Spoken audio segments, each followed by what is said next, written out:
Bandwidth for Changelog is provided by Fastly. Learn more at fastly.com. We move fast and fix things here at Changelog because of Rollbar. Check them out at rollbar.com. And we're hosted on Linode Cloud servers. Head to linode.com/changelog. This episode is brought to you by DigitalOcean. Guess what? DigitalOcean recently added MySQL and Redis to their list of managed databases. Their full managed databases lineup now includes the 3 most popular databases out there for developers: Postgres, MySQL, and Redis. It'll eliminate the complexity involved in managing, scaling, and securing your database infrastructure, and instead get back to focusing on building value for your users. Learn more and get started for free with a $50 credit at do.co/changelog. Again, do.co/changelog.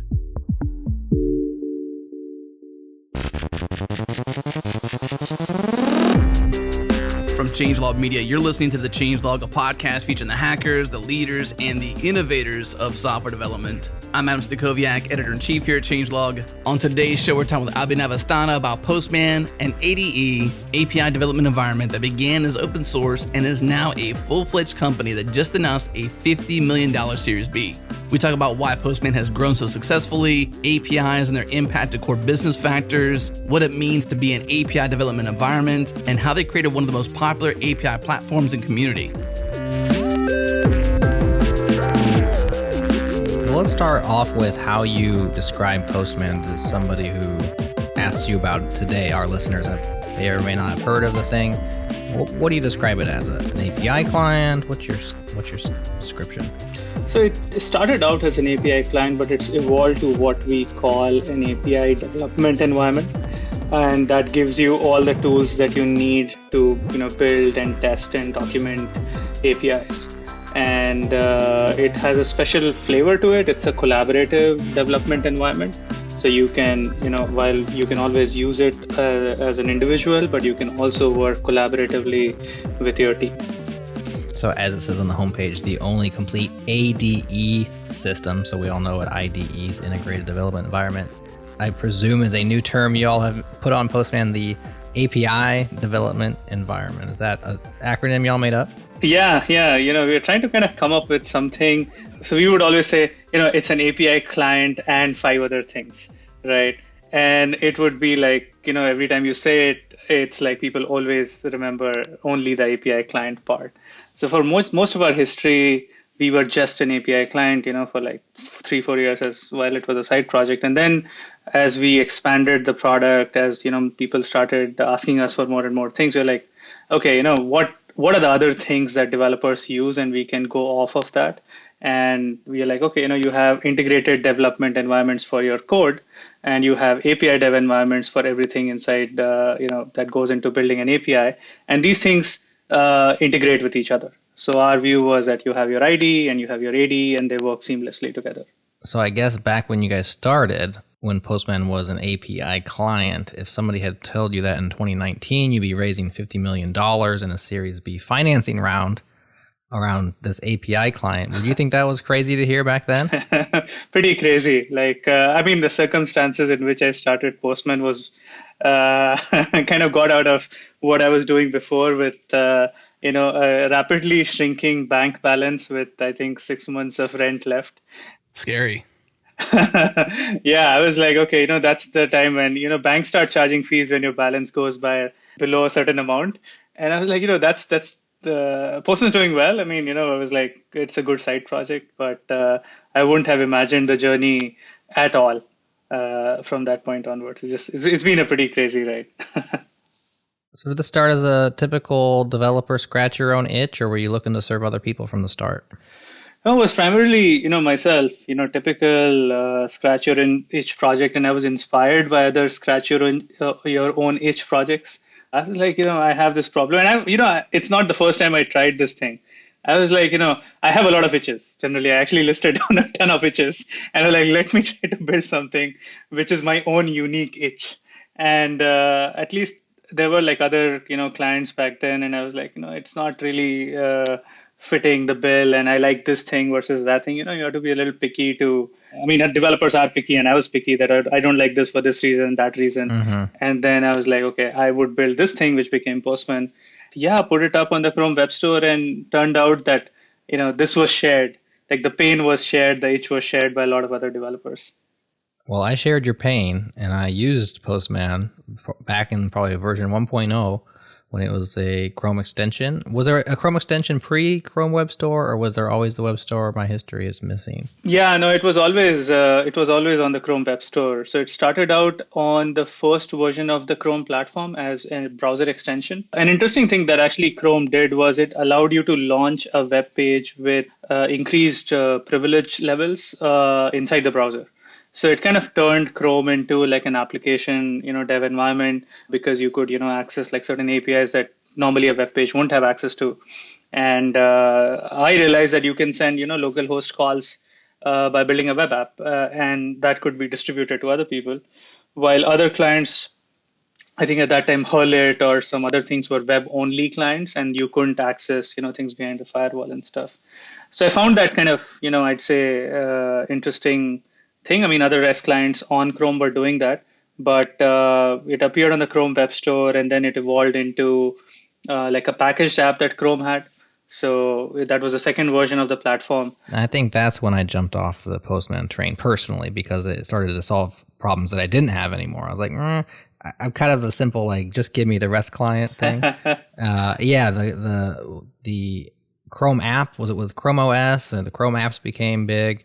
And Postman, big new version, sign-ins, sharing, all these things that apparently millions of developers love, but I just didn't happen to be one of them. Yeah, I mean, you can ignore all of that and, continue using it that way. And, respecting everybody's opinion is being like a core philosophy, right? I mean, if you don't want to do something, you will just not be bothered about it. And in fact, there are millions of developers who prefer things one way or the other, and we try to be, we try to find a path that they will go in. So you can, ignore all of it, continue using it as a REST client. But eventually, we were surprised by how much value that people got from using Postman, in a collaborative way and having an account and stuff. And we just, as I said, right, like all of this has been like a crazy ride. We just didn't know ourselves. And everything that we've built in Postman has come from like, when people are like, okay, I really want this, that's when we actually build it. So it's been an evolution. And, of course, there are some things that people like, some things people don't like. Sure. It's been okay. Some people think that Postman has been in existence for, more than, say, 10 years. Like they've been using Postman forever. And we just have to tell them, no, it was not Postman. I was probably using something else. Let's go back a little further then to the itch then. What specifically is the itch, or was the itch in the early days of Postman that you were solving for? Like, what are the core problem set maybe now or even earlier for API developers? So, I saw a very basic problem that, when you're compiling and running code, all of that, that whole loop can be done on your machine. And, you run a program, if it has problems or not. If it's a website that you're developing, you load the website in the browser, and if the page works, if it doesn't work, your browser console tells you. But with APIs, things become a little interesting because things are running, on somebody else's machine, right? And I saw that basically to debug APIs or to work with either your own APIs or somebody else's APIs, you had to kind of send a lot of API calls. You had to tweak parameters. You had to work in places when you didn't have like complete documentation. So, whether you were figuring stuff out for yourself or for an application that, you're supposed to build on somebody else's API, you're just working a lot with APIs and none of those existing tools, right? Look, so people would write curl commands.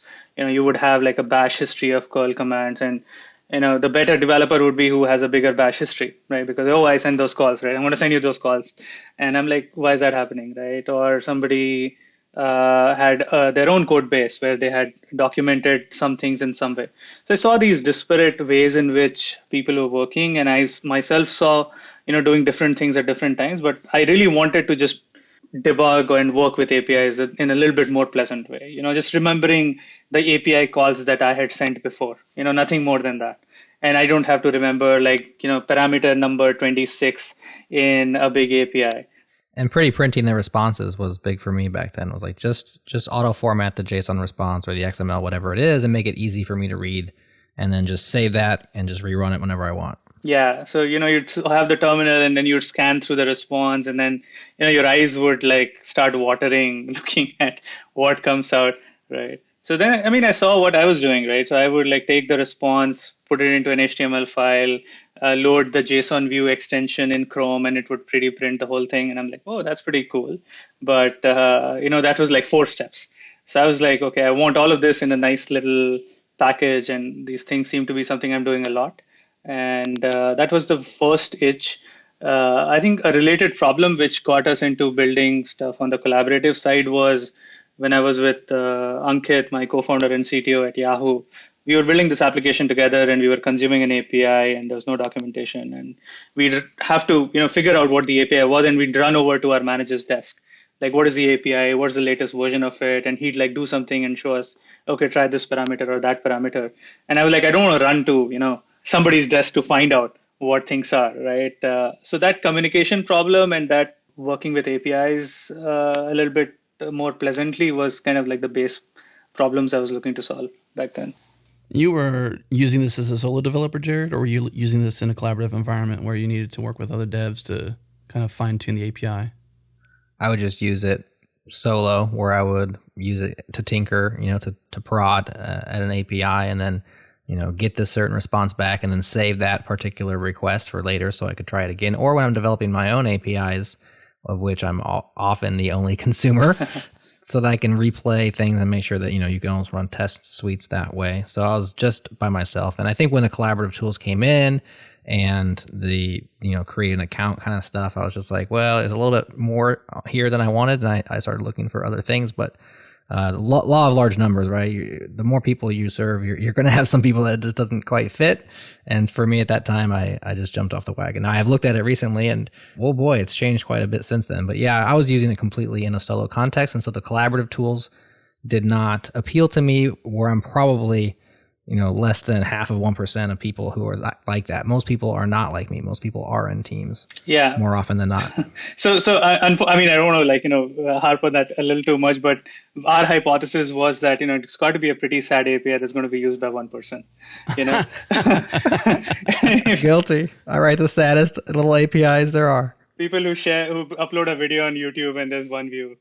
So I mean, again, I don't want to zero in on that, because we saw that generally when you're building an API, there's a split between backend and front end. The API is supposed to be consumed by other people, and there's a whole host of flows that kick in, because APIs allow you to build bigger modular pieces of software, which are generally built by teams. So that was our hypothesis, and we wanted to kind of respect the individual developer's workflow. Sure. But yeah.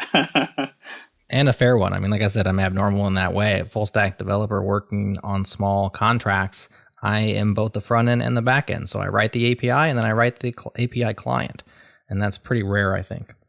So what I always wonder is, you have this nice little side project, people are using it, you're putting more and more into it, and your bank account is dwindling, you got your day job, and you're wondering, do I pull the trigger? Like, when do I dive into this and raise money or start charging money, build a team? Those are sometimes the hardest decisions, it seems. What was the trigger point for you that you said, okay, it's time to make this real? Yeah, I I didn't think any of that, because if you enumerate it that way, it's ridiculous to start a company. Why would anybody do it? It's just it's like, yeah, you're laying on a bed that looks pretty neat. The mattress is fluffy, but the mattress gets pulled out the second day. So I didn't actually, and there's a bed of nails there generally. So right. So I didn't think any of that. I think I really enjoyed that feedback loop that I had while working on Postman. And, I loved building something that, I had as a problem, and I would give it to somebody and they would say that, hey, you solved this problem for me. And that was the best feeling as such. Now, of course, you can't live on, feelings alone. And I tried a lot of different ways to sustain the project. Like Postman had a donate button, and I think less than 0.0001% of people ever donated. And I tried, putting some sponsors in. At that time, there was Mashape, Restlet, and a bunch of other companies. Mashape became Kong, and then Restlet got acquired. So I tried a whole bunch of things, and but primarily what I think got me into, doing Postman. So I quit my job, what I had, and I just was like, okay, I don't know what I'm going to do, but I know I like working on Postman, and I don't like to work. I wouldn't want to work for a big company or any company for a while. So I picked up a consulting gig, which interestingly I had to design a smartphone app. So I always played like both hats in the previous company I was at. Like I was a UX designer, UI designer, as well as a programmer. So for making money on the side, I was like, okay, I can pay rent and I can sustain myself. So I'm going to do this for 2 days a week, and for 5 days a week, I'm going to work on Postman, and let's see where it goes. And Ankit at that time was working in Mumbai in India, and I was in Bangalore. So I I booked a bus ticket, and I was like, I can't afford a plane ride because bank balance is going to go down. So I'm just going to go to Bombay, and I'm going to get my head straight and stay with Ankit and see where it goes. So there were no plans of building a company. It was just, I want to work with somebody I like. That was my hope that Ankit would eventually join, and I want to work on something that people love, and we'll see where that goes. Ankit being one of your co-founders. Yeah. So you were on the road to your very first co-founder. What was that like? When did you feel like the next step was, your next co-founder, which is a name I can't pronounce? Abhijit, right? Abhijit. Yeah. So Ankit, Abhijit, and I have this had this interesting relationship. So I was an intern at Yahoo working with Ankit, and Abhijit was an intern working with me at my first company. So we knew each other through this intern-employee relationship. And Ankit and I started working together, during this time when I quit my previous startup. I got a call from Google saying they want to feature Postman on the Chrome Web Store as one of the featured apps on the new platform.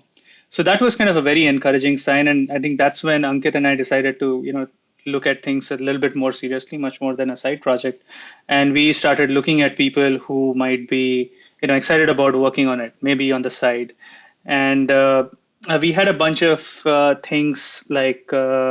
We had this Newman test runner, we had this Interceptor plugin, which, we, like the two of us just couldn't maintain on our own. And we found out that Abhijit was in Bangalore, and Abhijit and I had worked in Delhi then. So we kind of picked him out. He was at Walmart Labs then. We found he was in the city.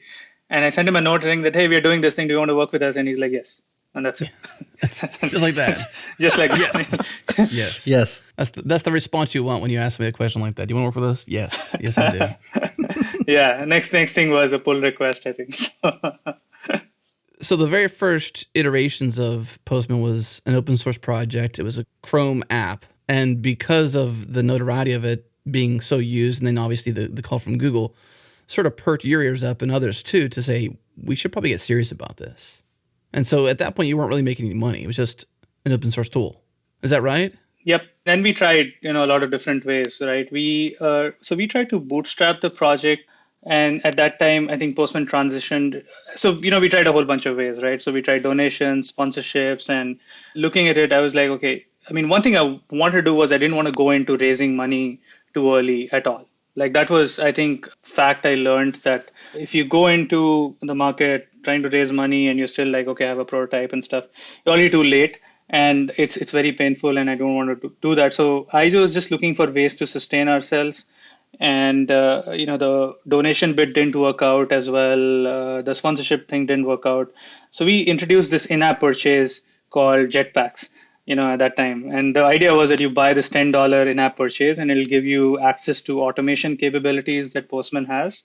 And the funny thing in our heads was that, you have a postman going on a bicycle from door to door delivering mail. And then you get this cool new version of Postman with jetpacks, and he's like flying around your town, delivering mail. So that was the imagery we had, which gave Postman its logo that was there today. So that made a bit of money. And our grand plan was that we're going to be, maximum 5 people working on this thing, and let's figure out what are the most important problems we can solve. And it was enough if you translated dollars to, rupees in India. you can, pay rent and eat, like being ramen profitable. That's the term now, which I learned a little later. So we were ramen profitable then. And that's when we had investors reach out saying that, hey, you guys have a lot of traction and, we hear about you from a lot of folks. Have you thought of starting a company? And at this time, we were not really incorporated. We were, it was just like three of us working together. What's interesting I hear here is that I heard donations, which is interesting. And then, Jared, you mentioned earlier the recent announcement of a $50 million Series B.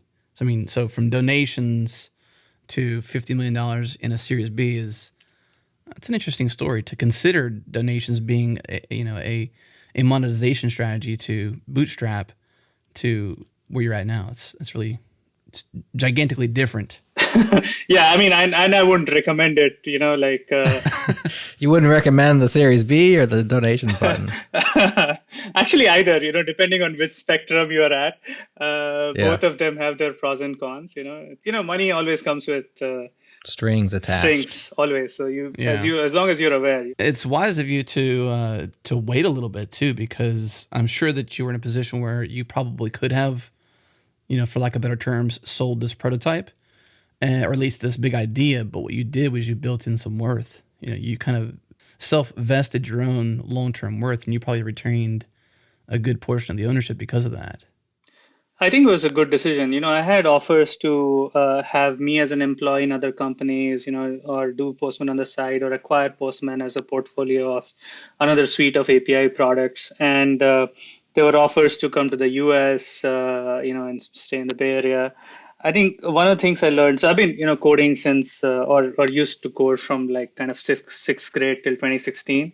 And I was the, CTO, right? So the CTO title at early stage companies is the guy who does all the work, generally, and because there's nobody else who can be hired at that point. And then there is a person who does the, sales and marketing side. So I was the person who would, be in the background, and I was happy doing that. I loved coding, loved programming. And what I saw was somebody else could be the creator of an idea. But if it's your idea and you have a particular vision of the idea, you can't give it to somebody else and expect them to execute like the way you are thinking about it. And I was not taking ownership of that idea. And I was like, okay, somebody else will do the talking, somebody else will do the marketing. So that had been with me since like school days. I would have a friend of mine, all of them are still friends and great people, but I was like, I just want to code. So with the Postman, I was like, I think I've seen this go south in so many different ways that I'm not sure whether I'm going to be, great at it, but I'm pretty sure that I'm going to be better than everybody else I've worked with. And I just decided to stick with it. Was that hard for you, stepping outside of your comfort zone to accomplish that? A lot. When you're spending like 16 hours in front of a computer and then you have to spend 16 hours in front of people,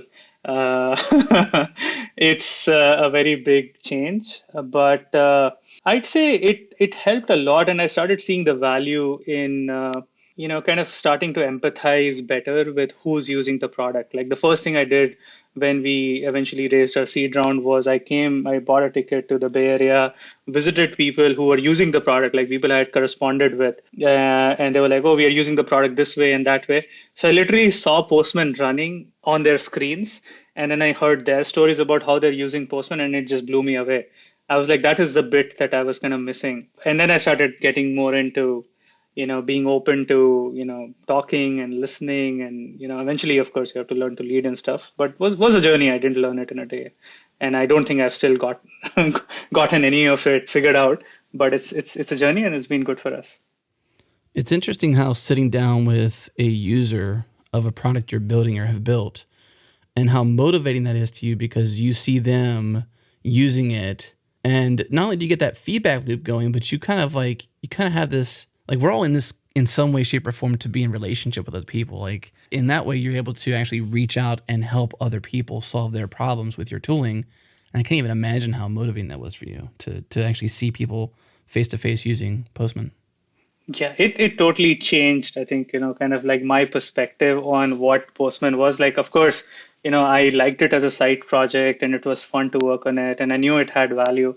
Once you see how passionate people are about the thing that you've built, you actually feel more responsible for it. It's not like you can, think of anything like we are very conscious of like, breaking changes, right? So like even for you, Gerard, like I can say that, okay, you can go and use Postman that way still, right? And you want to respect that, and when people like have invested a part of their life in learning a product that you've built, they've built workflows around it, there are mission critical things that are happening. I think once you meet them and you see that there are real people, using the product. I mean, we have more than 7 million users that we cite on the website, but what is still important is that, the stories and, use cases of each one of them. And it makes you more responsible. It made me more responsible. And I did the same thing with every single employee at Postman since then. We fly them out and, we hold meetups. And of course, we tell people this is what Postman can do. But a lot of it is for us to just know, what they're doing with the product.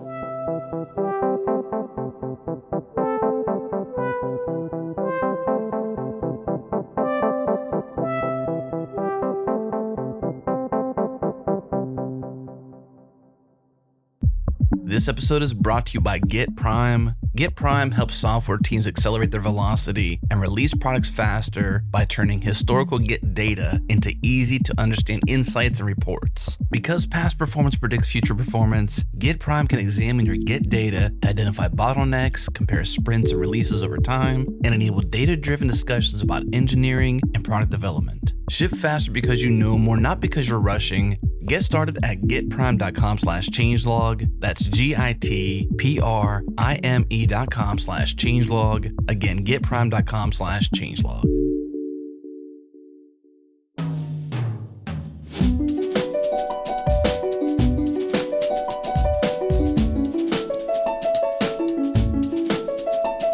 So, Abhinav, you mentioned the 7 million plus developers right there on the homepage. 300,000 plus companies using this, 130 million plus APIs. A lot of us build things similar to Postman, or we have tools, we have open source projects, we got our hobbies, and we'd love to have more people using them. You don't want to build that one little API for one, right? Nobody wants to build that except apparently me. But how did you get here? Because this is 7 million people. It's just a large amount. And you've had a lot of success over the 2012 to 2019, 7 years. So there had to be a tipping point or some sort of like hockey stick. There were maybe some features you added early on. Tell us some of the insights that you've learned, maybe in retrospect, or maybe you knew how to get so many people using and loving this tool. Absolutely. Yeah. It's been something, again, I'll be analyzing, looking back, and we have some observations that we then projected kind of forward. And I think over the last 4 years, a lot of them have, just turned out right. Mentioned that the first thing that our first insight was that, building APIs means groups of people working together. And now you would say, of course, building software means groups of people working together. But we saw that APIs are a different way to combine larger pieces of software. So you can take open source libraries and you can, mash them in and, do includes and requires and say that, okay, my software is more capable because it has these libraries. And what we saw was that, this proliferation of this way of working, through APIs. And that's how fundamentally software was, getting built. So in 2012, 2013, I think Programmable Web listed out a few thousand APIs, but the number of APIs kind of looking at from my experience at Yahoo or at other startups or from the people that we were talking to, it seemed a lot. Everybody was building APIs internally for their partners, for public platforms and stuff. And we saw that as building APIs required groups of people to come together, how do they share what they're working on and how do they make their workflow a little bit better? So we invented this concept of a Postman collection where you could basically put together API calls, could be any set of API calls. It could be like your calls that you debugged, the 5 calls that don't work, right, for an API. Yeah. Or these are the 50 API endpoints that my API has. Or this is a definite use case of my API working with Slack's API or Stripe's API. So we said that, okay, the way developers work or the way we work is, you're kind of in this mode of work, debugging, testing, combining, and you want to share that with somebody else. And the way to do that, is you don't want to build formal documentation for it, right? You're not going to share a repository for it all the time. You're not going to write documentation for it because, forget use cases. You don't even have documentation for the API that you have built so far. So collections kind of became a very lightweight way for people to share what they were doing, and that established a workflow between groups of people. So you could create a collection in Postman, you could download it as a JSON file or upload it as a link or create a run in Postman button and share it with others. And what created was this inherent viral loop in the product that if you want to recommend using Postman to somebody, not only you are telling them to use Postman, but you're also adding value to what they are doing, right? So if again taking the example of a backend developer, you tested your API in the Postman API client, and you want to give it to a front-end developer that, okay, here's a set of calls that you can use. Put a collection and share it with them, and now they are a little bit ahead. They don't have to rediscover all the things that you have discovered. So what we saw was this started getting traction, not just with internal developer workflows, but also companies like Box and Microsoft, and even back then, totally unprompted, started sharing collections, publicly, and they start talking about it. So I think good developer tools have always had word of mouth traction, but this also added like this layer where, essentially this network of people that was coming together to build or work with APIs was, using Postman. So we saw that grow pretty fast. And then, we have just kept iterating on the product to enable more and more collaborative activities. Like in 2016 or 2016, I think, we launched this concept of a team library where you could share collections that you're working with all in one page. So it kind of becomes a shared API repository for your team. And then it eventually evolved into this concept of a workspace where you can invite people and work with them in real time, like the way you work on Google Docs or Slack or something, for all the things that you're kind of doing together. So we feel that was one very strong thread that ran through, to help Postman grow. And along with that, I think, just adding more tools to enrich everybody's workflow, right? So now Postman can test for, hundreds of different kinds of APIs. It already supports, so many different kinds of protocols and, so many different ways of working with, request bodies and stuff. So we continued all of that. We added more tools to cover more of the workflow. So you can create mock servers in Postman. You can build documentation in Postman. And I think the only other thing I'd mention is that we knew this nature of developers to kind of try to tinker with the tool to do things a little bit more efficiently. So we built this JavaScript-based runtime in the product, which gave rise to other use cases like automation testing and chaining, eventually leading up to integrations with CI/CD systems and whatnot. So we always kept the tool extensible. It was collaborative, so people could share things, and that has helped us grow. And at this point, actually, we have to discover use cases now from people like, okay, what are you using Postman for? And we know a little bit better. I think the collaborative stuff is on point. I want to come back to that because I'm not sure I understand what you mean by there's a JavaScript runtime inside of the tool. Can you tell me how that plays out? Yeah. So, imagine that you have an API that you want to test across, like, let's say 50 different variations of input parameters, right? So in an API client, you can create 50 different requests, or what you can do is you can create a collection and you can have the request be dynamically created for those parameters, and you can loop through it. So Postman has this concept of a pre-request script that can run before you send a request, and a post response script, which we call a test script. And these two things are pieces of code that you write, JavaScript code. Gotcha. So it can automate any single thing that you do manually, you can automate it, right? So you want to send a bunch of API calls, you want to write test automation, you want to chain together API calls, like take the data from one API, put that into another API. If you want to get a CSV dump and then be like, okay, I want to run this API for 10,000 iterations for just data transfer jobs. So we built all of these automation capabilities on top of that runtime.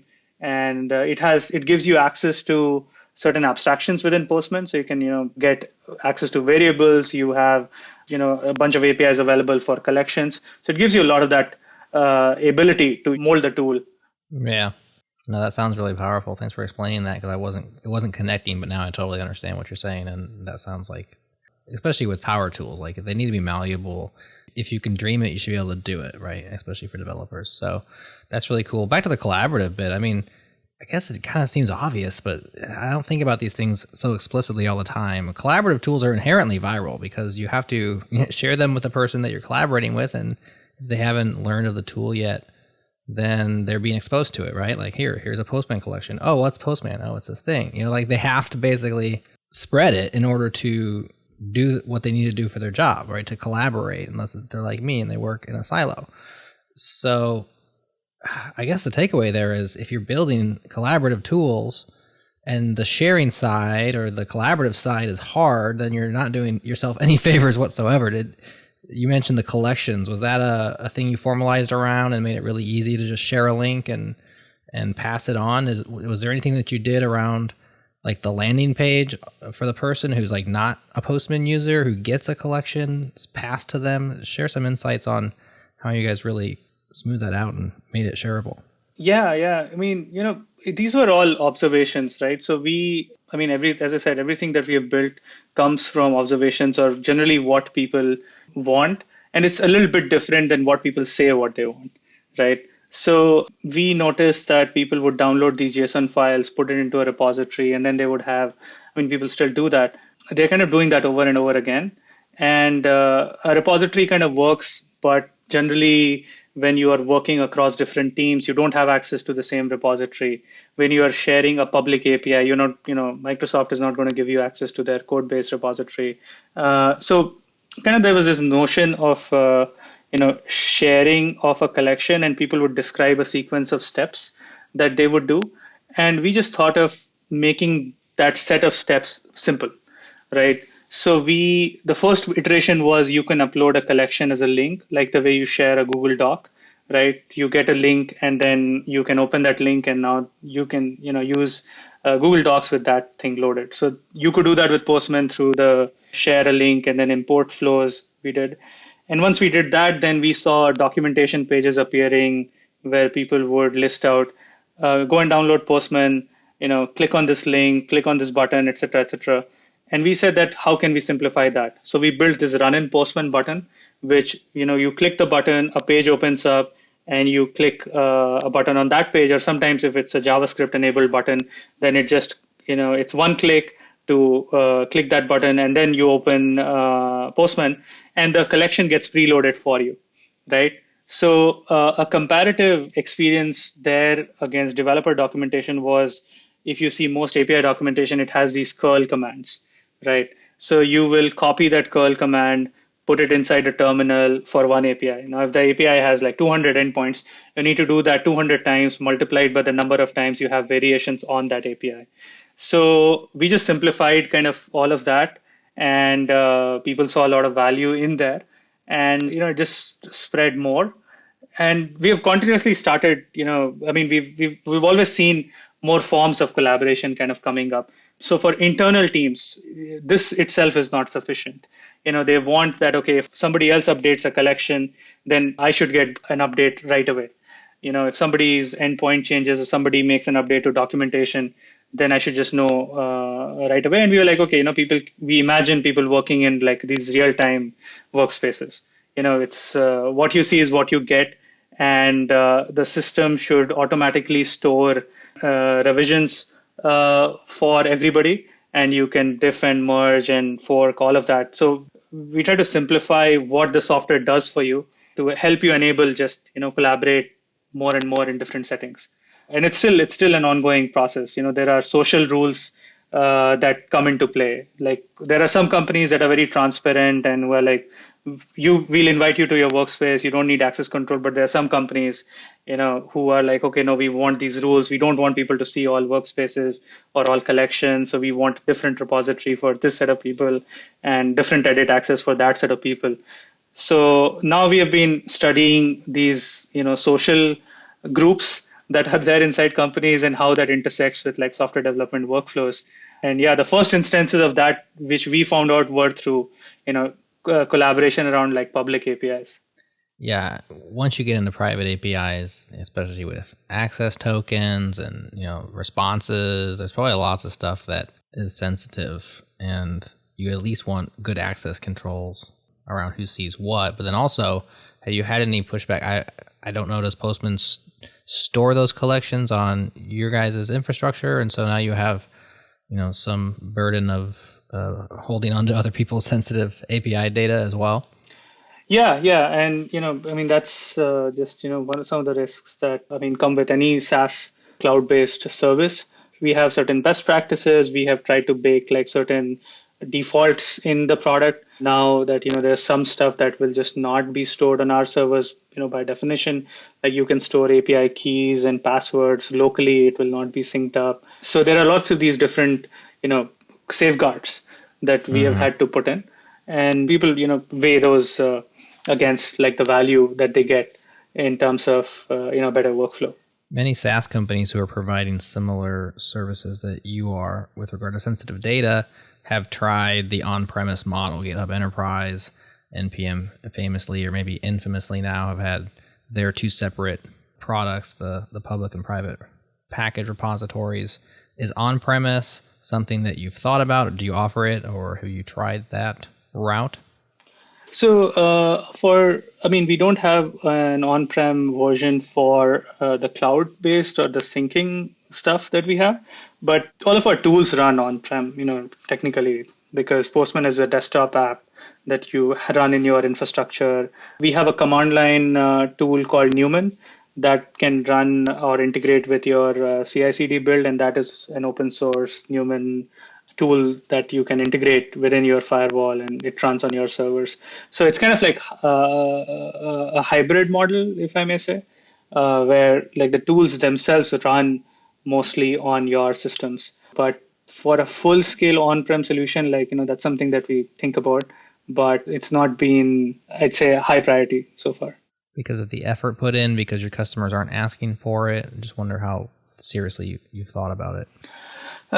Customers haven't really asked for it. I think generally there are more concerns around, like how do you access those APIs? And we don't access those APIs. We don't get anything kind of layer from, the client to somebody's APIs. Like it totally runs on, your infrastructure. So they have more concerns there. Like, how are you accessing our APIs? And we're like, we don't have access to your APIs. You have access to your APIs. So you store the collections, but the bits inside the collections that say hit this server on this IP address or whatever it is internal to their network, and the result of that never comes back to your cloud sync. Yeah, by default it's turned off. You can turn it on if you want to, keep it open for a bit. So all these controls are there. Yeah. So it's been something that we talk about with people, and they weigh the pros and cons of what they're getting. So this CLI, you said its name is Newman. Please tell me this is a Seinfeld reference. Yeah. Newman was the postman in Seinfeld. Yes. Hello, Newman. I'm all over that reference. Newman had a line in, so I'll maybe share just like a bit on why it was called Newman. So Newman had this, I think line, what he was telling Jerry Seinfeld was that, Jerry, do you know, like this mail, it always kind of keeps on coming. It just never stops. So we had this whole notion that Newman is running in the background, running these automations nonstop, coupled with your CI/CD bit. And, it's it was just like this reference to the postman always having to work.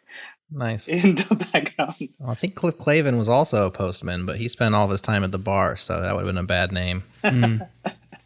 Interesting. And people like Newman, generally. Well, Jerry hated Newman, but everybody else likes him, so that's fine. Jerry really did hate him, didn't he? Yeah, Jerry hated him a lot. Despised him. Yeah, if your automation breaks. Like if it's running tests, imagine that your test fails, right? You're going to hit that thing, right? Which tells you that 5 things are not working.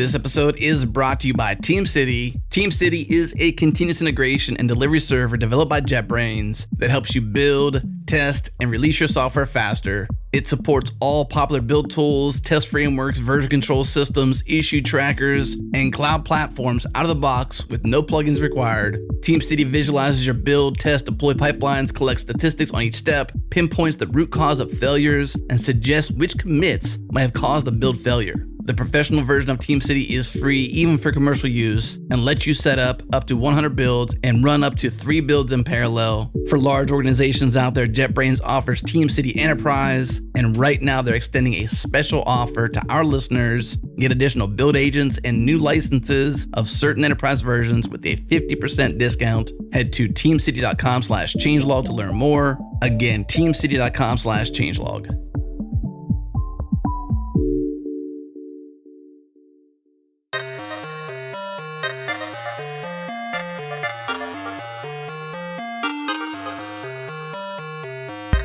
So we've talked about where Postman came from, what it was, what it's turning it into. Maybe we can talk a little bit about your vision for the future. But right now you do pitch it as the most complete ADE, which maybe it's the only ADE because you guys made up the acronym. Maybe not. That being said, there's some competitors out there. You're now saying use Postman to build your APIs. It's a full integrated, shareable environment. Tell us more about what it looks like today, what features you're adding, and what people can expect if they check it out. Mm-hmm. So, as I was talking about collections before, right? And as we started understanding a bit more on those collaborative activities that people do when they're building APIs, we saw that people take a lot of different paths. Like Postman, of course, prescribes one particular workflow, but it's not the workflow that they have or they want to have. There are lots of variations in how people build APIs. The other thing we saw was, Postman always was about testing APIs or building APIs or an API dev environment, the word API itself was never in the interface for a while. Oh, yeah? Because we always had requests, history. It was like REST client. Was that what it used to be called? Like a REST client?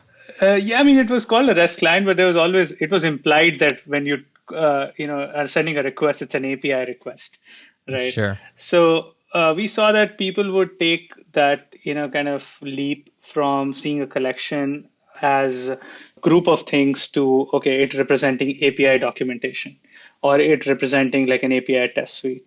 So you're like, okay, should we, like, what is an API generally, right? Like, do we know how is this abstraction represented in the minds of, our users? And we said that, okay, we should see APIs as a combination of these three things, which we eventually, found out being recently talked about in this book called Continuous API Management, as APIs having an interface, an instance, and an implementation, right? So an API has a running instance. So that's the thing that shows you, it runs that code. And then it has an interface, which are the endpoints that are described. And then there is the implementation, which is the code base, right, which is executing, all of that thing. So we looked at this particular definition and we saw that essentially this whole process of building APIs is, going through the cycle of, design, developing, testing, and deploying. And people essentially need some direction on how to go about it. So we looked at, all of these different activities and said that, okay, Postman is going to define a notion of an API. And it's going to help people go through this workflow. And along this workflow, you will connect all of these different tools and techniques that you use, in building that API. So now you have this API tab inside Postman, and you can create a new API. You can give it a name. You can give it a version. You can define the API through a schema. We support OpenAPI, GraphQL, RAML, and a bunch of other things. And you can generate Postman collections out of that schema. And those collections could then, in turn, be turned into mock servers, automation test suites, documentation, monitoring. And it gives you like this place in which you can really see, all those things that an API is and connect to other things where an API is, being represented. So it kind of brings together a lot of these other disparate workflows that existed outside of Postman into Postman, streamlines a lot of those bits that people are already doing. And, people just feel more comfortable that, okay, all these things are kind of in one place. So that was our first iteration of it. And, of course, we can talk about how it has evolved into, more things. So when did you guys add SOAP support? Because I'm sure that's pretty popular. SOAP, actually, we want to support it as a schema as well. Oh, really? I was mostly joking. No, we actually, the launch plan was to support SOAP and GraphQL at the same time. Oh, was it? Because so many APIs are still in SOAP, just people don't know it. So the interesting thing about APIs is that it's very hard to get rid of an API. Yeah. You have to deprecate an API over a very long period of time, unless you're Google, which is, you find out on Hacker News that the API you're using is not. They just turn it off the same day, right? Yeah. But otherwise, you need to transition clients off, and you need to, really work through a deprecation plan. So a lot of mission critical APIs are all SOAP APIs. In fact, a lot of REST APIs are built on top of SOAP APIs, and a lot of GraphQL APIs are built on top of REST APIs. So, it's like turtles all the way down. All the way down. Sounds inefficient, but who knows? What do I know?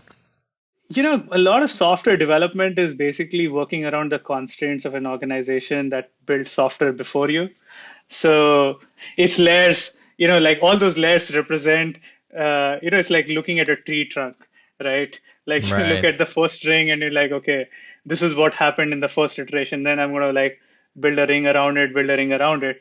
And every new technology adds a ring around it, doesn't replace anything underlying. Right. You're only ever adding on top, and it's kind of like scar tissue. The more you add, it becomes thicker, harder, more rigid, more difficult to deal with. So yeah, that's just kind of a fact of the world at this point. And our view is that all those APIs are valuable, all those layers are valuable, and we want to enable developers to work with all kinds of APIs across all sorts of different constructs. So if you have a legacy API, if you want to transition out of that legacy SOAP API to a GraphQL API, you should have SOAP and GraphQL collections testing both APIs in the same place, right? If they're in different places, then it's just harder to do those things.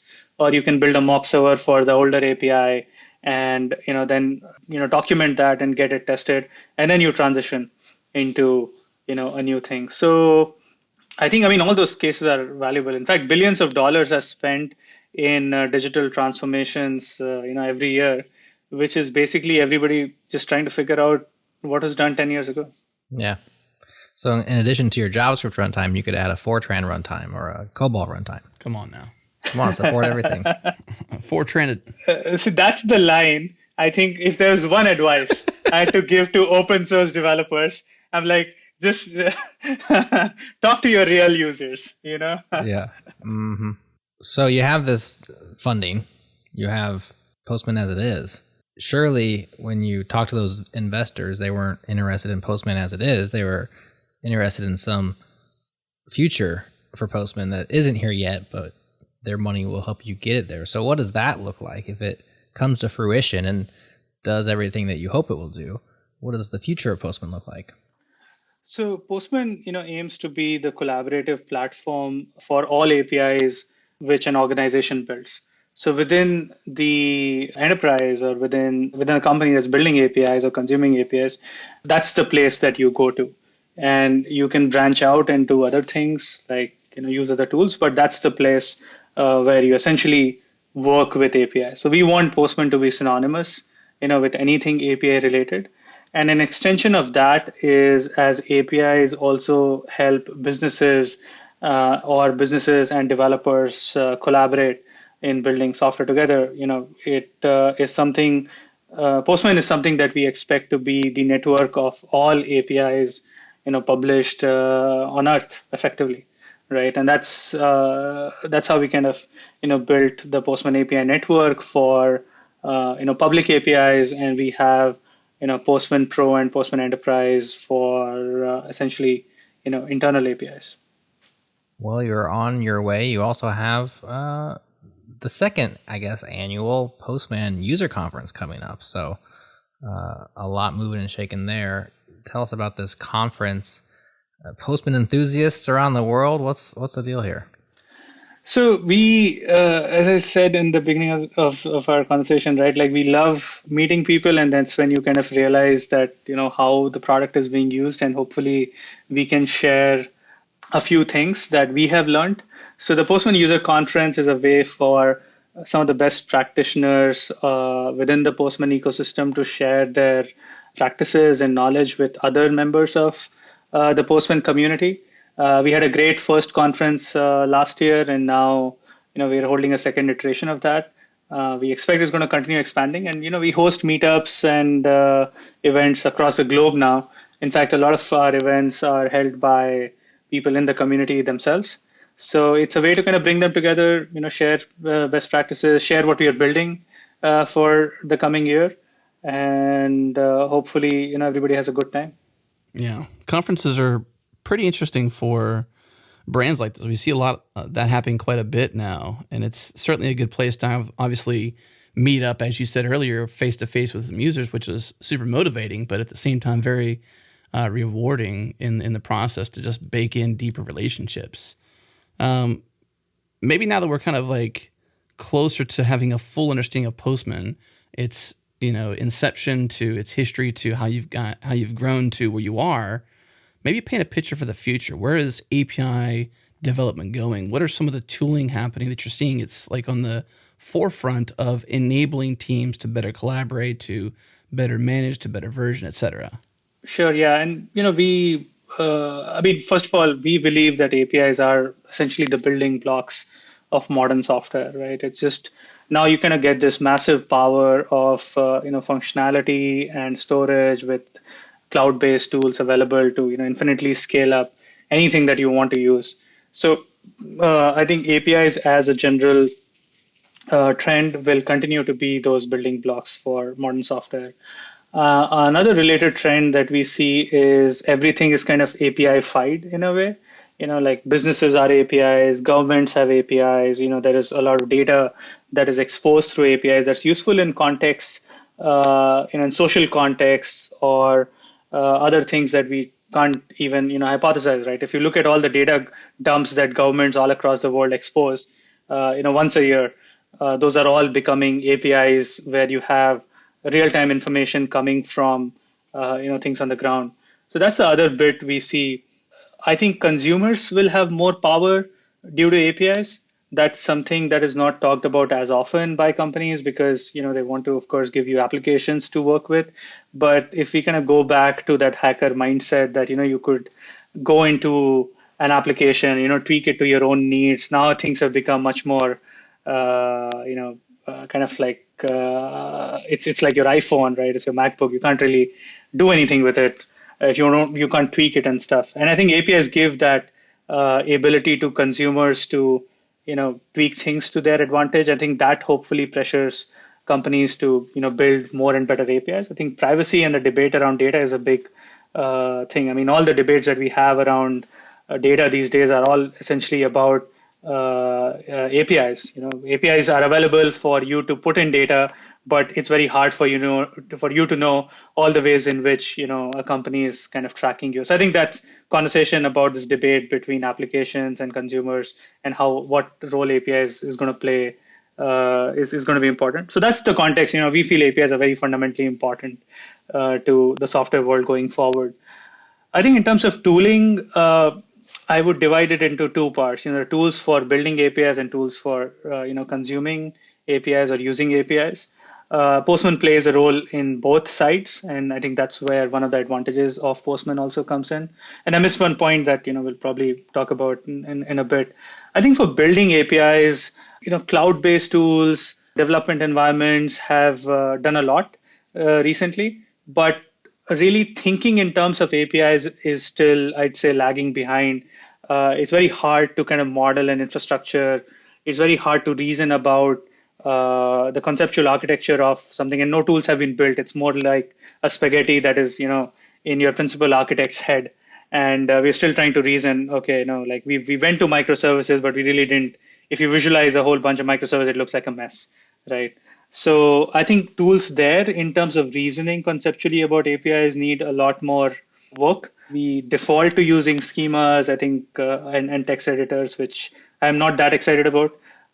In terms of using APIs, I think we see a lot there happening that we didn't anticipate. Like out of that millions of developers that we feel use Postman, a lot of them are first-time developers or first-time users of APIs. These are people in marketing, sales, success, people who's, I saw, I think, an article on a conference about how journalists can use data APIs to write better stories, right? And it described how to use Postman for that. So I think anything that makes APIs accessible and more usable. I think Zapier comes to mind, how you can connect things. IFTTT comes to mind. I think they're still on those early stages of really just connecting things, but not really applying APIs to build like powerful applications. And I would like to see, more things there. And I think more generally, how the general non-developer who's not invested like 5 years or 10 years of their life in understanding code, how can they break down applications or this way of working when you're working with code. I think that needs a lot of work, and I see that kind of class emerging. There are developers who just know what's going on and they know how to fix things, how to build things, and the rest of the people who just know how to turn their machines on and off again. So I think something needs to be done there. Yeah. You mentioned using APIs is a big thing for you. I would imagine that's probably where your network, your API directory comes into play. Is one part is understanding that an API exists, and potentially an extension to that would be ways people are using these APIs. So this network, this directory you have, is it APIs that only use Postman, or is this sort of like agnostic in terms of like it's APIs at large that people are brands are sharing and consuming? So it could be any API. They just have to publish on the Postman platform. We try to verify them. So we want to make sure that the company that has built the API is publishing on the platform, unlike unmoderated list. Because with using APIs, you also want to get the latest version of the APIs. It's secure and things like that. So if you're a company, you can have a Postman account and then publish a bunch of collections and then we don't really care whether you build the API, using Postman, or if your team uses Postman. You just want the API to be there in a form that can be consumed by other Postman users, and it's a free service. And you also say, on top of that, it's the most authentic collection. So I would imagine there's some sort of vetting process in there to ensure that the API is, latest version, usable, etc. Yeah, we have a DevRel team that is, it actually builds relationships with the teams who are publishing on Postman. As I said, one of the criteria is that you need to, if you're publishing, if you're PayPal, right, and you want to publish on the Postman platform, we'll only let PayPal kind of, do that. We're not going to have somebody else represent PayPal, and we look at that as a vetting process. In terms of the collections themselves, after you publish your first one, then you can update and add more. That's really up to the publisher. We don't go to that level of granularity. It'll be too much of a vetting, I'd say. But over time, we are actually in the process of building more social tools for the community to be able to, rate APIs, be able to fork them, be able to, submit use cases back to the publisher, and really, come together to say, okay, this is a good API versus this is a bad API. Yeah. I mean, right now it seems all you're doing really is just linking out to their developer docs, potentially. It doesn't seem like most of the pages are actually on the Postman website. You're just sort of like a link directory for APIs, essentially. Yeah, the website version is a little bit behind. So the app version, if you go to Postman, click on the new button and see the API network in there. So that's the one you publish to. And we have a new version coming up pretty soon that will be updated dynamic portal effectively, where you will be able to search for publishers and they will all be listed on the Postman portal. You would not be directed to other things.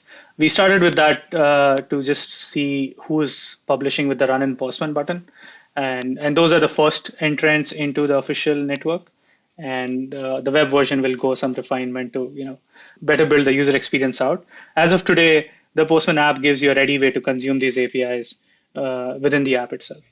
Gotcha. Very cool. Well, hey, congrats on the 50 million. I mean, from donations to 50 million in Series B, that's huge. Thank you. Got to pinch myself as always. Yeah. It's It's still real. You're not sleeping. You're awake. You're not dreaming. Yeah, you're awake. Yeah, I mean, I'd only say I think we never really went for a funding milestone as like marker for success, and I think we have a long way to go. It's a milestone, though. Yeah, and Postman still has some I think 1,000 feature requests open on our public tracker, and we are like I don't know what timeline we'll get to it. Either we'll close it or we'll refine it. There's so much to do that I think we're excited about the journey. So there's lots more to do. But yeah, at this point, it feels awesome. Well, it was fun hearing the journey, especially just the early days of, ramen profitable to where you're at now. It's interesting to see the path that people take in scratching their own itch and actually seeing success. And I would say even also to that, changing the way something like this actually operates. You're making a big dent in the dev world, so we appreciate that. Thank you so much. It's been great, and it's been amazing. I think going from like that first version to seeing people use it and share like their stories with us feels great. And the credit goes to the team. I've been, I think, on this call, but there is a big team out there now. I mean, we are about 150 people strong across San Francisco and Bangalore. We have people across the globe now. So in UK, Portugal, Nigeria. How many engineers? About 75 engineers now. And yeah, an interesting fact I'd mention is that, almost all of our sales are self-serve sales. So people buy the product through the product. We don't do outbound sales. Sweet. Yeah. So, keep developers happy without annoying emails. That's the goal. Except on the enterprise side, of course. Yeah, enterprise. So the interesting thing with our motion has been that people reach out saying that we want the enterprise product because we see so many people using it. And what do you have? So, right. Very cool. Yeah, it's something that we're learning from other companies. I'd say Atlassian, Slack, and I think we're still focused on building a valuable product. It might change in the future. I'm sure there will be a CEO or a CTO who's not day-to-day using Postman, and we'll have to email them. Well, thank you so much for sharing your time and your story with us. We appreciate it. Thank you so much. Thank you for having me here.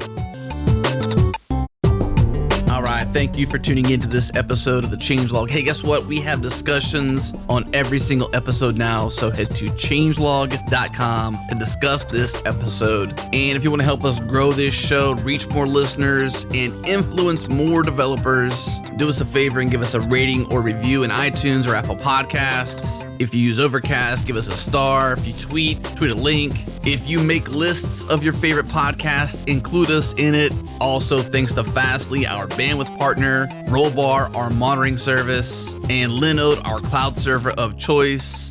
This episode is hosted by myself, Adam Stukoviak, and Jared Santo, and our music is done by Breakmaster Cylinder. If you want to hear more episodes like this, subscribe to our master feed at changelog.com/master, or go into your podcast app and search for Changelog Master. You'll find it. Thank you for tuning in this week. We'll see you again soon.